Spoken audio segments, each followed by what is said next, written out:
Dans 1945, Jack Benny a inventé ce qui allait devenir le gag du coffre-fort le plus emblématique de toute l'histoire de la radio. C'était de l'imaginaire, rien de plus que des effets sonores astucieux et des blagues sur sa légendaire radinerie. Pourtant, Jack a aussi gardé un vrai coffre-fort, une pièce réelle physique scellée pendant un demi-siècle après sa mort. Lorsqu'il fut enfin ouvert, les archivistes trouvèrent des bobines audio marquées d'un avertissement « Ne pas ouvrir ». Mais la curiosité l'emporta. Lorsque les bandes commencèrent à jouer la voix de Jack, émergea du passé confessant des choses qui auraient pu briser l'image immaculée qu'il avait construite pendant des décennies. Les enregistrements révélaient pourquoi il avait vraiment abandonné le vaudeville et ils révélaient ce qui s'était passé pendant les mystérieuses années manquantes de la guerre. Une vérité qu'il avait gardée enfouie sous les plaisanteries et les applaudissements. Il est entré dans le monde sous le nom de Benjamin Kubelski le 14,1894, février, bien que sa mère ait pris cette décision bien avant sa naissance. Emma Sachs était enceinte à Waukegan lorsqu'elle s'est rendue jusqu'à Chicago dans le seul but d'y accoucher. Dans son esprit, un acte de naissance à Chicago ouvrirait la voie à l'avenir de son fils en tant que violoniste de renommée mondiale. Elle ne voulait pas que son enfant porte l'étiquette d'une petite ville. Elle voulait qu'il soit destiné à la grandeur. Frêle de corps, mais d'une ambition à toute épreuve, elle avait déjà tracé les grandes lignes de sa vie. Il grandirait avec un violon dans les mains, se produisant devant des salles de concert pleines à craquer. Son père Meyer a apporté une histoire différente à la famille. Immigrant polonais, il a commencé par colporter des marchandises dans les rues de Chicago avant de devenir propriétaire d'un saloon. Il ne voyait pas le show business d'un bon œil pour lui, ce n'était pas une voie respectable pour un foyer juif. Mais la voix d'Emma avait plus de poids, et sa vision pour leur fils a noyé toutes les objections. Dès que les petites mains de Benjamin ont pu saisir un instrument, elle a commencé à l'entraîner. Lorsqu'il a eu 3 ans, la famille est retournée à Waukegan et s'est installée dans une modeste maison sur South Genesee Street. De la fenêtre avant, Benjamin pouvait voir le lac Michigan, et cela devint son propre combat. Il devait s'entraîner 2 heures par jour, mais le lac détournait constamment son regard des cordes. Tandis que Meyer faisait tourner le saloon et finissait par ouvrir une mercerie, Emma poussait plus fort, intégrant la musique dans la vie quotidienne de son fils. Lorsque Florence, la sœur de Benjamin, naquit en 1900, il devint son grand frère protecteur, mais le violon continuait d'occuper la plupart de ses heures de travail. Le jour de son 6e anniversaire, il reçoit un violon de taille moyenne et commence immédiatement à prendre des leçons avec le professeur Harlow qui demande 50 cents 2 fois par semaine. Benjamin se révèle doué à tel point que ses voisins le qualifient de prodige. Il est emmené à Chicago pour étudier avec Hugo Kortschat au Musical College, mais malgré son talent, il dédaigne de s'exercer. Sa mère l'accompagne au piano, lui répétant sans cesse « Tu peux faire mieux !» alors qu'il fait à peine glisser l'archet sur les cordes. La communauté croit tellement en lui qu'elle collecte des fonds pour l'envoyer en Europe afin qu'il y poursuive ses études. Mais il choque tout le monde en refusant cette opportunité. Sans s'en rendre compte, il s'éloigne déjà de l'avenir que sa mère avait construit pour lui. À l'école, il a des difficultés. Il rate des cours, fait des farces sèches des leçons. Un incident est devenu une légende locale pendant l'hiver, il a étalé du fromage Limburger derrière le radiateur d'une salle de classe. Lorsqu'il a fondu, la puanteur était si forte que toute l'école a fermé. Il a été expulsé en première année et on lui a dit qu'il ne pourrait revenir que s'il changeait. Il n'a jamais changé d'avis. À cette époque, Benjamin a trouvé du travail en jouant du violon dans l'orchestre de la fosse du Barryzon Theatre. Alors que ses camarades de classe apprennent que l'algèbre, il accompagne les spectacles. Mais sa véritable éducation se fait dans le saloon de son père, entouré d'artistes itinérants dont les plaisanteries et la personnalité remplissent la salle. C'est là qu'il apprend ce qui fait rire et ce qui ne fait pas rire. En 1911, les Marx Brothers passent en ville et leur mère Minnie l'entend jouer. Elle lui propose 7,50 par semaine, plus le gîte et le couvert, pour faire une tournée avec eux. Mais ses parents refusent convaincus que cela le corromprait. Cette décision ferme une porte qui aurait pu tout changer. Pourtant, Benjamin, âgé de 17 ans, prend une décision audacieuse la même année. Il quitte définitivement l'école et rejoint un spectacle de vaudeville avec une pianiste veuve, Cora Salisbury, âgée de 43 ans. Elle rassure ses parents en leur disant qu'elle le protégera des tentations de la scène et des mauvaises influences. Ils voyagent constamment, se produisant 4 fois par jour dans des théâtres poussiéreux du Midwest. Leur spectacle From Grand Opera to Ragtime rapporte à Benjamin 7,50 par semaine. Ce n'est pas très prestigieux, mais c'est un début. Puis dans 1912, le désastre menace le célèbre violoniste John Kubelik, menace de le poursuivre en justice à cause de leur nom presque identique. Terrifié, Benjamin change son nom de scène pour Ben K. Benny. Mais les ennuis reviennent quelques années plus tard lorsqu'un autre artiste, Ben Burney, le confronte. Du chaos émerge le nom qui définira une époque, Jack Benny. En partie inspiré par les marins qui s'appelaient entre eux Jack, et en partie né d'un dîner chanceux avec l'humoriste Benny Rubin, le nom finit par s'imposer dans 1921, Après que Cora a quitté le spectacle en 1914 pour s'occuper de sa mère, Jack s'est associé au pianiste Lyman Woods. En 1916, il gagnait un revenu étonnant de 350 à 400 par semaine. Il se produisait dans des théâtres élégants de Boston à San Francisco, mêlant musique sérieuse, expression ludique et instinct comique aiguisé. Mais en 1917, leur ascension s'est effondrée au Palace Theatre de New York, la scène la plus prestigieuse du vaudeville. Après un numéro d'animaux, ils n'ont pas pu retenir le public. Le spectacle a fait l'effet d'une bombe. L'association s'est dissoute et Jack s'est enrôlé dans la marine. À 23 ans, il est enrôlé dans la Première Guerre mondiale et stationné au Great Lakes Naval Training Center. Au début, il se contente de jouer du violon pour les cérémonies. Mais une nuit a changé sa vie. Lors d'un spectacle de talent, il interprète The Rosary. Et le public s'impatiente. Il hue. Dans la foule, le marin Pat O'Brien lui crie de raconter une blague. Jack lance une remarque à brûle-pourpoint et la salle explose de rire. À cet instant, le comédien qui sommeille en lui sort de l'ombre. Il commence à se produire régulièrement dans la Great Lakes Review, incarnant un personnage maladroit nommé Easy. Il divertit des audiences allant jusqu'à 5000 marins, apprenant le timing, le charme, et apprenant qu'un seul rire bien placé suscite plus d'applaudissements qu'une heure entière de musique de violon sans faille. Après la fin de la guerre en 1918, il continue à affiner ce personnage. L'Amérique est épuisée, à court d'argent, fatigué par les rations affamées d'humour. Jack Benny s'appuie sur son personnage de Gripsou, l'archétype du radin qu'il a perfectionné pendant ses années de marine. Il lance un spectacle solo intitulé « Fiddle Phonology », mélangeux de violon et blagues sur la radinerie.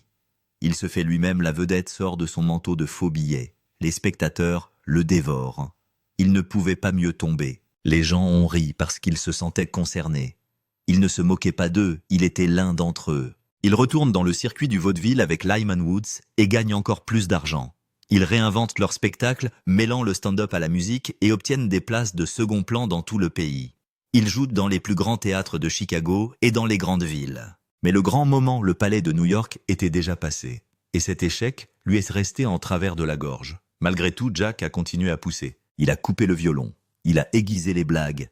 Et avec un nom qui lui appartenait enfin, il est lentement devenu quelque chose de nouveau. Ce n'est pas un musicien raté ni un acteur secondaire, mais un homme capable de se tenir devant des milliers de personnes, de bouger à peine le visage, de dire une phrase et de laisser tout le monde bouche bée. Lorsque Jack Benny se produit à Broadway dans 1924, il a déjà 30 ans et est sur les routes depuis plus de 10 ans. Il n'est pas étranger à la scène, mais c'est différent. Benny's Follies n'est pas un simple numéro de vaudeville, c'est l'occasion de faire enfin quelque chose de nouveau. Il se tient sous les lumières vives, son violon à la main. Mais cette fois, il n'essaie pas d'impressionner qui que ce soit par son talent. Il joue délibérément un peu mal, suffisamment pour faire rire les gens, même s'il a commencé à jouer à l'âge de 6 ans, et qu'il est capable d'interpréter des œuvres magnifiques. Ce mélange de sarcasme sec, d'un peu de musique et de beaucoup d'assurance était quelque chose que Broadway n'avait pas encore vu. Le New York Times l'a qualifié de frais. Et après des années de rebondissement entre des noms comme Benjamin Kubelski et Ben K. Benny, il s'était finalement décidé pour Jack Benny. 2 ans plus tard, dans 1926, il prend un risque dans un spectacle intitulé The Great Temptations. C'était audacieux, nerveux, voire même un peu scandaleux. Il jouait à nouveau le rôle d'un violoniste malicieux, mais cette fois-ci, il commençait à improviser. Les sketchs censés durer 5 minutes s'étirent en 15 . Les foules adorent, mais pas les producteurs. Il le supplie de s'en tenir au scénario, de respecter le calendrier. Mais Benny s'en moque, son contrat lui donne le contrôle de la création. Et il s'en est servi. Les disputes en coulisses sont devenues si graves que la compagnie a menacé de le remplacer, mais il n'a pas arrêté. Et c'est peut-être à ce moment-là que Broadway a commencé à réaliser que Jack Benny n'était pas comme les autres. Il ne faisait pas que se produire. Il était en train de modifier les règles. Cette même année, un événement inattendu s'est produit. Jack a rencontré Sadie Marks. Techniquement, ce n'était pas leur première rencontre. Vers 1919 ou 1920, alors que Jack avait environ 30, il avait été invité par Zeppo Marks à un dîner familial de la Pâque à Vancouver. Une jeune fille de 14 ans, Sadie, était présente et complètement éblouie. Elle lui a joué un morceau de violon pour l'impressionner. Il n'est même pas resté pour l'écouter. Il a demandé à Zeppo de l'aider à s'éclipser. Elle l'a entendu. Et le soir suivant, lorsqu'il est monté sur la scène de l'Orpheum Theatre, elle s'est assise au premier rang avec ses amis et a regardé droit devant elle. Pas un seul sourire, pas un seul rire. Elle s'est vengée. Ils ne se sont pas revus avant 1925 ou 1926, lorsqu'elle avait 20 ans et travaillait à la May Company, dans le centre de Los Angeles, où elle vendait de la lingerie. Jack est venu et a acheté tellement de bas pour dames qu'elle a établi un record dans le magasin. Il revenait tous les jours. Il l'appelait constamment quand il était en tournée. Ce n'était pas un coup de foudre. C'était maladroit, lent et bizarre. Et d'une manière ou d'une autre, ça a marché. Dans 1927, Jack Benny a obtenu un rôle principal dans Artists and Models. C'est l'apogée de sa carrière à Broadway. Il gagne 1005 cents par semaine, ce qui correspondrait à environ 25 000 aujourd'hui. C'est plus que de l'argent. Il arrivait sur scène, préparait un beau morceau classique, puis le détruisait volontairement avec un jeu de violon affreux. Le public a hurlé. Il a utilisé de longues pauses, une fausse frustration et des sarcasmes parfaitement synchronisés. Les plus intelligents dans la foule savaient à quel point il était compétent. Mais il préfère les rires aux applaudissements. Il a fait de son propre échec une forme d'art. Et ça marche. La même année, alors que Jack fait rire les gens, il est victime d'un incident qui manque de tuer sa carrière. Un directeur de théâtre l'accuse de sous-payer les musiciens de l'orchestre. Soudain, les rumeurs ne portent plus sur les blagues ou le talent. Il s'agissait d'une question d'argent. Le syndicat des musiciens s'en est mêlé. Il y a eu des menaces de mise à l'index. Les propriétaires de théâtre ont commencé à annuler ses spectacles.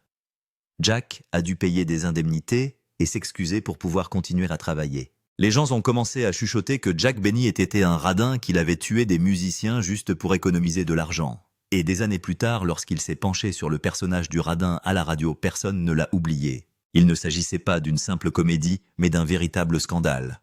Pourtant, cette année-là, tout n'a pas été un désastre. Le 14, 1927, janvier. Jack a épousé Sadie, désormais appelée Mary Livingstone, à l'hôtel Clayton de Waukegan, dans l'Illinois. Au cours de la cérémonie, lorsque le moment est venu pour Jack de piétiner le verre, un événement inattendu se produit. Ce n'est pas Jack qui s'est évanoui, c'était Mary. Elle s'est effondrée devant tout le monde. Mais quand elle s'est réveillée, elle a trouvé des roses. Jack lui envoyait déjà une rose rouge par jour. Après le mariage, elle pensait qu'ils arrêteraient. Mais ce n'était pas le cas. Il a continué à lui envoyer une seule rose rouge chaque jour, jusqu'au jour où il est mort dans 1974, 48 ans. Une rose par jour. Dans 1934, ils ont adopté une petite fille de 2 semaines, nommée Joanne. Jack l'a regardée et a dit « Comment peux-tu vouloir adopter une chose aussi bizarre que celle-là ?» Mais ils l'ont ramenée à la maison. À cette époque, Mary a déjà convaincu Jack de passer à la radio. Le vaudeville est en perte de vitesse et les tournées sont difficiles. La radio était synonyme de stabilité. Et elle avait raison, ils sont devenus riches. Lorsque Joanne s'est mariée à 19, le mariage a coûté 23 000 $. Sa robe a été dessinée en France et les fleurs ont été expédiées de Hollande. La réception a lieu à l'hôtel Beverly Hills. C'est l'un des mariages les plus somptueux qu'Hollywood ait jamais connus. Jack fait son entrée à la radio en 1932 avec l'émission Canada Dry. Elle a été lancée le 2 mai et à la fin de la semaine, 40 millions de personnes l'écoutaient. Mais au début, ça n'a pas marché. Jack essayait encore de mélanger la musique et les blagues. Il jouait sérieusement du violon, pensant que cela impressionnerait les auditeurs, ce qui n'a pas été le cas. Tout le monde s'en fichait. Puis un déclic s'est produit, il a cessé d'essayer d'impressionner. Il a fait exprès de rendre le violon mauvais. Il a laissé les autres se moquer de lui. Il s'est fait lui-même la vedette. Et soudain, le public a adoré. En 1933, il est passé à CBS. Il avait 39 ans, mais au lieu de vieillir, il a simplement gelé le numéro. Depuis lors, il est toujours 39, il a dit qu'il n'y avait rien de drôle à devenir 40, Cette année-là, il introduit le gag de la chambre forte. Une forteresse souterraine ridicule remplie de pièges d'alarme de sécurité et même d'un gardien enfermé à l'intérieur depuis la guerre de sécession. C'était absurde. C'était du théâtre, et ça a été un succès. Les gens ont cru à ce coffre-fort comme s'il était réel. En 1936, la distribution se formait. Don Wilson est arrivé avec sa voix puissante, Phil Harris avec son charme sudiste, appelant Jack Jackson et volant des scènes avec juste une ou deux répliques. Et puis est arrivé Eddie Anderson, Rochester. Il a été le premier noir à jouer un rôle régulier à la radio nationale. Il ne s'est pas contenté de servir Jack dans l'émission, il l'a déjoué et a eu le dernier mot. Il brisait les barrières à chaque fois qu'il parlait. Et lorsque les stations du Sud tentaient d'interdire les épisodes mettant en scène Rochester Jack refusait de se produire sans lui. De 1937 à 1945, Jack Benny a régné sur la radio. Son émission était toujours parmi les 3 premières. En 1944, il a signé un contrat d'une valeur de 23 000 $ par semaine, soit plus de 400 000 $ en monnaie d'aujourd'hui. Il gagnait environ 3 millions de dollars par an. Mais l'homme qui disait en plaisantant qu'il était avare n'était pas toujours radin. Pendant la Seconde Guerre mondiale, il a donné 10% de ses revenus radiophoniques à des obligations de guerre. Il a parcouru 32 000 miles avec l'USO, se produisant devant plus de 3 millions de soldats. Il ne s'est pas contenté d'emmener The Vault en tournée, il a apporté le rire à des gens qui en avaient désespérément besoin. Le vol a fait ses débuts officiels le 7 1945 janvier. L'alarme a retenti, les portes ont grincé. Ed le garde attend.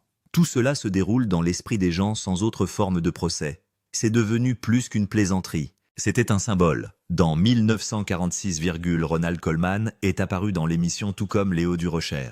Le Vault est devenu un clubhouse pour les riches et les célèbres. Même s'il s'agit d'une fiction, les fans écrivent des lettres demandant à Jack d'ouvrir le Vault pour une œuvre de charité. Ils y croient parce qu'il fait partie de quelque chose de plus grand. Il s'agissait de la sécurité de l'épargne, de la survie en riant dans les moments difficiles. En 1948, Jack avait fait de la voûte une tradition de Noël. Le 19 décembre, dans l'une des émissions spéciales de Noël les plus populaires jamais diffusées, il a offert un cadeau à Don Wilson, a changé d'avis et l'a rendu. Tout en cachant les vraies mathématiques dans la voûte. Ce sketch a fonctionné parce qu'il était familier. Il rendait l'économie drôle et non méchante. Et lorsque les Américains ont commencé à dépenser plus après la guerre, ils ont continué à écouter Jack Benny pincer des centimes. Dans la vraie vie, le fisc ne rigolait pas. Jack gagnait 375 000 $ par an, mais ne déclarait que 6,9 $ de frais de représentation.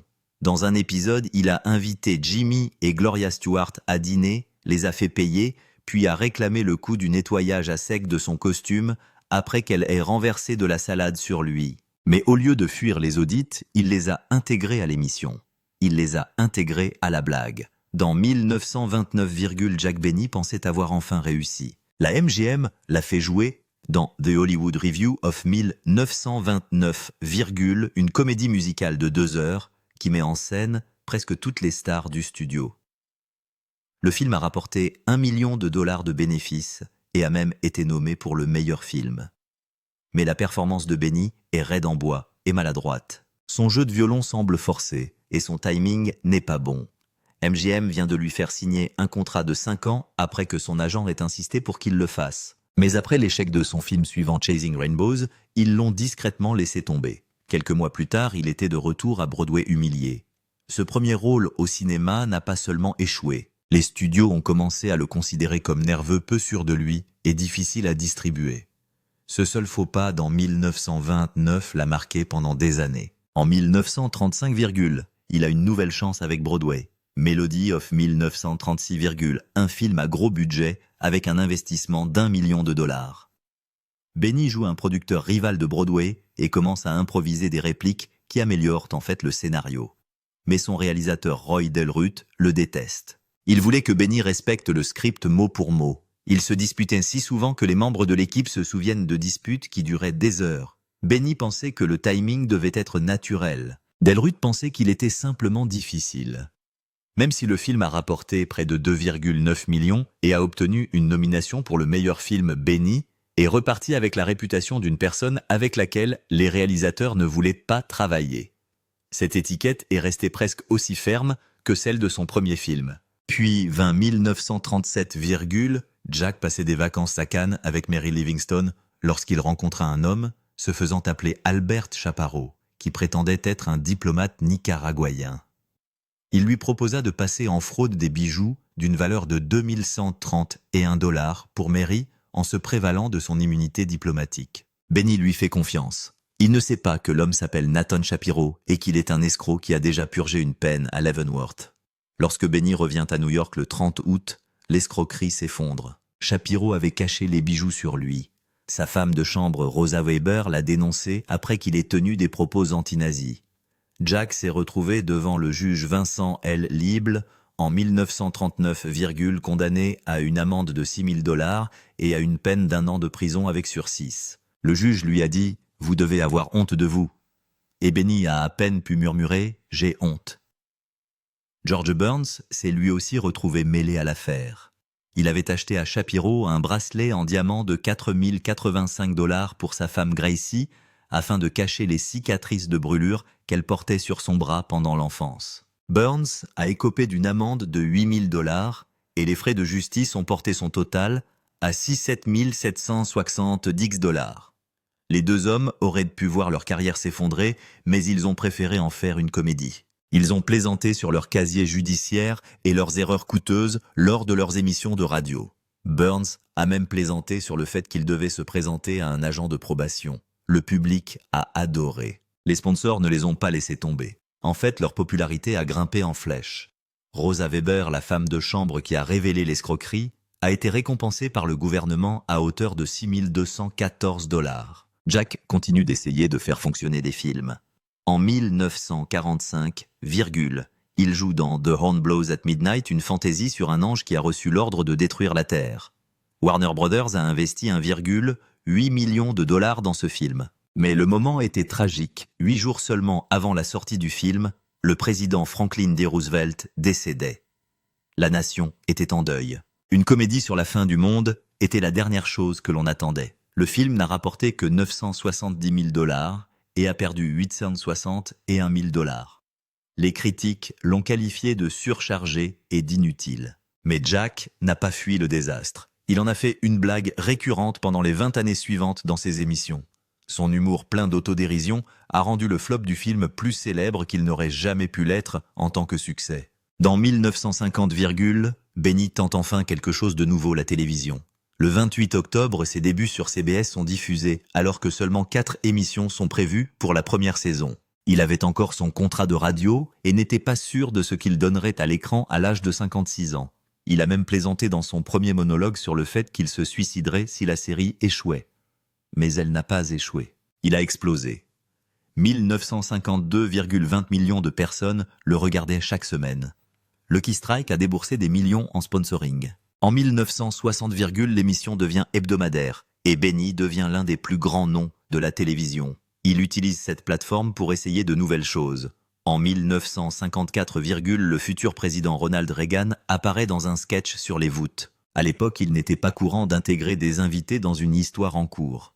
Mais Benny l'a fait. Il a également accueilli de jeunes humoristes. Le 20 novembre 1955, Johnny Carson est apparu. Et Benny lui a dit « Continue à t'améliorer. Tu auras bientôt ta photo dans le TV Guide ». Carson ne l'a jamais oublié. Il a adopté les expressions, le timing et l'humour de Benny. Des années plus tard, il est devenu l'animateur de fin de soirée qui a eu la plus grande longévité de l'histoire. Jack Benny a continué à travailler pendant les 1960. Sa dernière saison sur NBC de 1964 à 1965 a poussé les sketchs de la chambre forte encore plus loin, les transformant en satire de la guerre froide. La chambre forte avait des lance-flammes, des mottes d'alligator et même des plantes de garde nommées Irving. Ces blagues sont agrémentées de commentaires sur l'obsession sécuritaire de l'Amérique. Carson continue de venir sur le plateau. Leur lien se renforce à mesure que Benny transmet toutes les techniques qu'il a apprises. Lorsque l'émission s'est arrêtée le 8 avril 1965, les frères Smothers ont refusé de suivre son style. et cela a créé une véritable tension à l'antenne. NBC savait qu'il diffusait la fin de quelque chose d'historique et a payé une prime pour le faire. Après sa retraite, Benny n'a pas disparu. Il a fait des apparitions en tant qu'invité qui ont parlé au Times. Dans 1965, il a animé une émission spéciale avec Bob Hope et les Beach Boys. Il utilisait ses blagues sur les coffres-forts pour parler d'économie pendant la guerre du Vietnam. CBS le payait très cher pour des spectacles d'un soir. Même dans ses 66 ans, il était l'un des humoristes les mieux payés d'Amérique. Mais derrière toutes ces blagues se cachait quelque chose dont il ne parlait jamais. De 1950 à 1964, il a fait la promotion des cigarettes Lucky Strike. Pendant 15 ans, il a vendu le produit qui allait le tuer. En octobre 1974, il annule une représentation après avoir ressenti des vertiges. En décembre, les médecins découvrent qu'il est atteint d'un cancer du pancréas inopérable. Il n'a eu que quelques semaines. Il a continué à tourner jusqu'à la fin. Le 26 décembre 1974, Jack Benny est mort à l'âge de 80, Ses derniers visiteurs étaient George Burns, Frank Sinatra, Bob Hope et Johnny Carson. Et puis un événement inattendu s'est produit lorsque son testament a été rendu public. Il a révélé une fortune de 5 052 $, qui vaut aujourd'hui 35 millions de dollars. Il possédait un rare violon Stradivarius 1729 d'une valeur de 46 000 $. Son manoir de Beverly Hills, situé en face du manoir Playboy, a été vendu pour 3 millions de dollars en 1985, L'homme que tout le monde croyait radin était secrètement généreux depuis des décennies. Le 5 octobre 1961, lorsque sa ville natale a donné son nom à un collège, il a créé un fonds fiduciaire de 39 $ pour chaque bébé né dans la ville ce jour-là. Il a fait des dons discrets à des orchestres, à des programmes pour la jeunesse et à des fonds de charité. Son caractère avare n'était qu'une façade. Le vrai Jack Benny a donné sans le dire. Il a changé la comédie pour toujours. Jerry Seinfeld, Larry David, Gary Shandling ont tous suivi son modèle. Un spectacle qui ne parle de rien, un personnage qui se joue lui-même des running gags, des castings d'ensemble, des poses gênantes. Jack a fait tout cela en premier. Son spectacle mêlait la vie réelle et la fiction brisait le 4e mur et montrait comment la comédie pouvait être subtile, lente et intelligente. Ses 3 étoiles sur le Walk of Fame, une pour le cinéma, une pour la radio, une pour la télévision, marquent une carrière qui a duré 63 ans. Après sa mort, des lettres ont révélé autre chose. Il avait soutenu en secret des actions en faveur des droits civiques, financé la famille d'Eddie Anderson Rochester, son fidèle partenaire à la télévision. En 1962, Anderson a été classé par le magazine Ebony parmi les 100 Afro-Américains les plus riches. À la mort d'Anderson, en 1977, sa maison est devenue la Rochester House, un centre d'accueil et de réhabilitation.